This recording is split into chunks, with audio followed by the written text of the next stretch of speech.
KBS 주말극 사랑은 뷰티풀 인생은 원더풀, 요즘 줄여서 사풀 인풀이라고 부르고 있죠.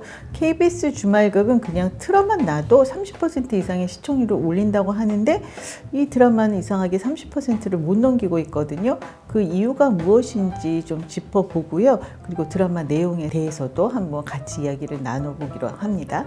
KBS 주말극은 그 전통적으로도 막장 요소가 좀 짙어요. 뭐 출생의 비밀, 아이가 뒤바뀐다거나 불치병, 갑자기 뭐 이제 불치병이 걸리죠.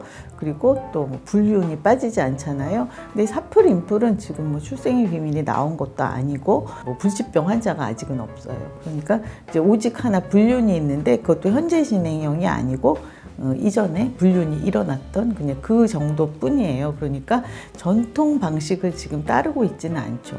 그런데 이 드라마의 문제는 얽히고 설킨 관계만큼은 지금까지 제가 본 대한민국 드라마 중 가히 탑을 찍고 있어요. 정말 한 500명 정도의 인구의 마을에서 일어나면 이렇게 관계가 얽힐까요? 이제 너무나 복잡한 관계입니다. 김설아, 조윤희 씨가 맡고 있는데 아나운서예요. 이 아나운서가 재벌가 남자 도진우하고 결혼을 합니다. 오민석 씨가 맡고 있는데, 그런데 하여튼 이런저런 이유로 그 본가, 친정하고 인연을 끊고 지내요. 9년간.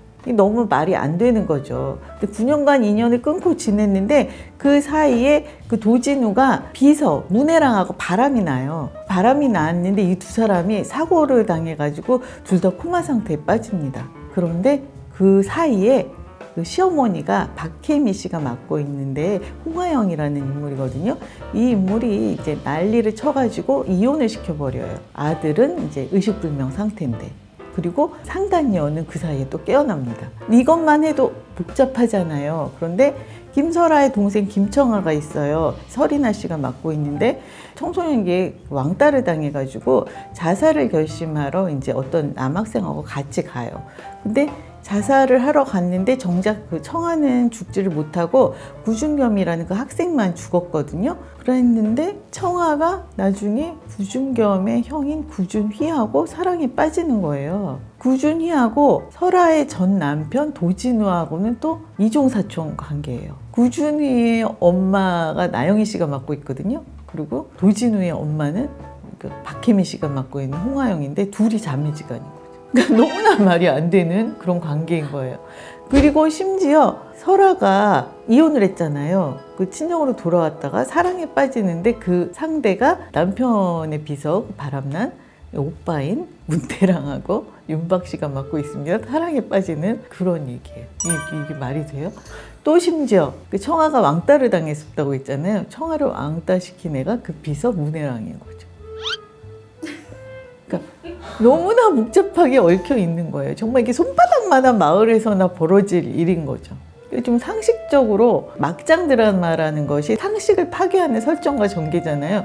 이 얽히고 설킨 관계만큼은 정말 막장 수준인 거죠. 근데 이제 막장 코드가 있긴 한데 이 드라마가 왜 이렇게 시청률이 탄력을 받지 못하느냐 살펴보면 사풀 인풀의 전작들을 보자고요. 그러면 세상에서 제일 예쁜 내 딸, 그리고 하나뿐인 내 편, 같이 살래요? 이런 드라마들이 있었잖아요. 세상에서 제일 예쁜 내 딸을 봐도 김혜숙 씨가 중심점이죠.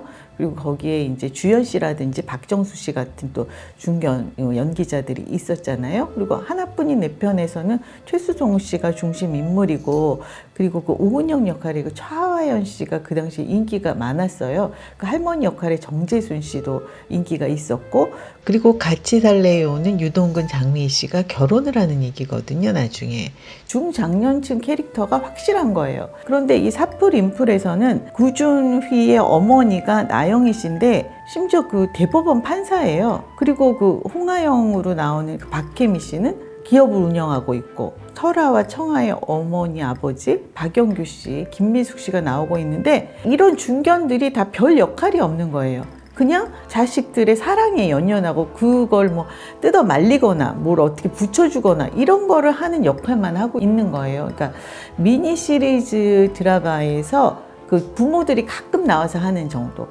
그러니까 이 부모의 삶은 어디에서도 찾아볼 수 없는 거예요. 이 드라마에서 문태랑 그리고 또 다른 아이까지 세 아이를 입양시켜서 잘 키우고 있는 경찰이 나와요. 청아하고 같은 지구대에 근무하고 있는데 정원중 씨가 맡고 있거든요. 이 인물은 경찰인데 이 문혜랑 그 딸이 그 왕따를 조장하는 아이이고 그 이후에도 끊임없이 악행을 저질러 왔지만 이 경찰인 아버지가 얘를 눈치를 채지를 못해요. 그러니까 이 드라마 안에는 존경할 수 있는, 그러니까 젊은이들이 멘토를 삼을 수 있는 어른이 없는 거죠. 그러니까 시청자 입장에서는 감정이입이 될 캐릭터가 아예 없는 거예요. 이 주시청층은 중장년층 이상의 어르신들이잖아요. 그런데 이 드라마에 몰입할 수 있는 캐릭터가 없다 보니까 아무래도 관심이 떨어질 수밖에 없죠. 그 얽히고 설킨 관계 밖에는 없는 거예요. 그렇다면 그 막장 요소를 더해야 할까요? 우리가 이제 막장 드라마에 대해서 좀 살펴볼게요. 우리나라 3대 막장 작가, 예전에는 서영명, 문영남, 임성환 작가라고 했어요.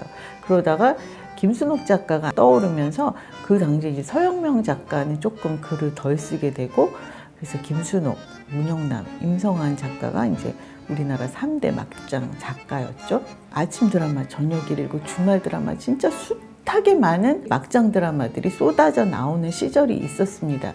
여기에 신흥 막장 작가라고 할 수 있는 그 MBC에서 주로 활동한 조은정 작가라는 분의 작품을 살펴보면 하얀 거짓말, 황금 물고기, 또 신들의 만찬, 가와 만사성 이런 작품을 썼는데, 진짜 여기서 황금 물고기라는 드라마는 여자 주인공이 복수를 하겠다고 전 남친의 장인어른하고 결혼하겠다고 하는 정말 상식을 벗어난 상상 초월한 그런 내용을 썼어요. 그리고 이 막장 드라마 작가들은 이상하게 작품을 쓰다가 자기 마음이 땡기는 대로 막 스토리를 끌고 갑니다. 그래서 신들의 만찬의 경우 이렇게 좀 나누면 이상하지만 주연이 있고 서브 주연이 있고 이렇잖아요, 주인공들이. 그런데 그걸 바꿔버려요.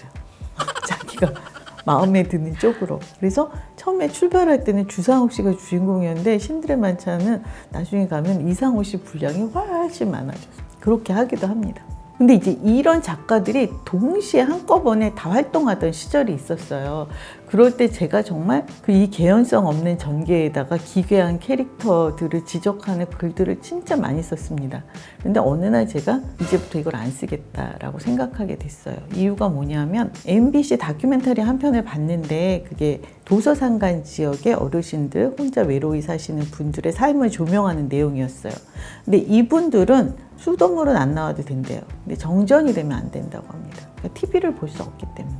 어느 날 이제 한 어르신이 연락이 안 되니까 이 지자체에 있는 공무원이 찾아갔어요. 그랬더니 어르신은 이미 타계에 계시고 방에 TV만 켜져 있더라고요. 그러니까 TV가 임종을 한 셈이에요. 그러니까 이 어르신들에게 TV는 배우자이자 자식이자 친구인 거죠. TV하고만 같이 하루를 보내시니까. 그런데 이 어르신들에게 이제 방송에서 물어보더라고요. 이게 뭐가 그렇게 재밌으세요? 그랬더니 제가 그렇게 싫어하는 드라마들 제목을 다 대시더라고요. 그래서 제가 그때 깨달았어요. 누군가에게 그렇게 위안을 준다면 내가 뭐 이게 좋은 드라마다 나쁜 드라마다 평을 할 이유가 뭐가 있겠냐. 그리고 방송사마다 한두 편쯤은 이분들을 위해서 만드는 것도 나쁘지 않다 이렇게 생각했어요. 이유가 뭐냐면 이분들은 이 내용이 너무 쉬운 거예요. 익숙한 얘기니까. 불륜모, 출생의 비밀, 불치병 이런 것들이 그러니까 오늘 안 봐도 내일 보면 다 이해가 되는, 언제 틀어도 다 알겠는, 왜 IT라든지 법률, 경제 막 이런 것들, 스파이물 막 이런 거 나오면 이해가 잘 안 되잖아요, 우리도.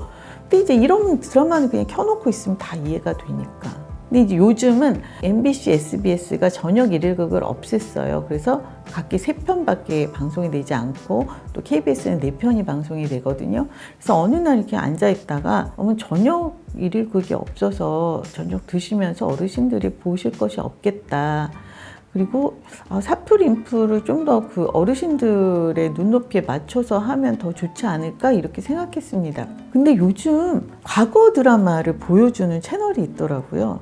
엣지TV, 하이라이트TV, KTV 이런 데에서 조강지척 클럽, 전원일기, 은실이, 장희빈 이런 걸 다 보여주더라고요.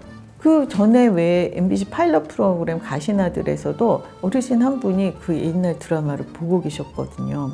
그래서 막장 드라마를 더 만들어주세요 이거보다는 어르신들이 그 옛날 TV 보면 너무 재밌잖아요. 그거 보시는 게 더 낫다.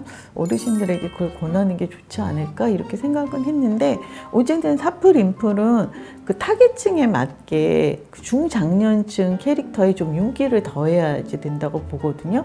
저만 해도 내 삶이 있는데 그 자식의 사랑에만 목숨 걸고 방해하고 또 이어주려고 하고 그러지는 않거든요. 좀 중장년층에 대한 이해가 부족한 것이 아닌가. 이 배우미 작가가 로망스는 왜 김하늘, 김재원 씨, 또 유명한 드라마잖아요. 해피투게더는 초호화 캐스팅, 이병헌, 송승헌, 전지현, 차태현 이런 분들이 다 나왔던 드라마. 그런 드라마 쓰셨던 분인데 지금 와서 뭔가 타깃을 잘 못 맞추는 드라마를 쓰고 있는지 좀 아쉽다는 생각이 들어서 예전에 그 역량을 살려서 중장년층의 마음을 딱 울리는 그런 내용이 조금만 더 보태졌으면 그러면 30%를 넘지 않을까 생각합니다.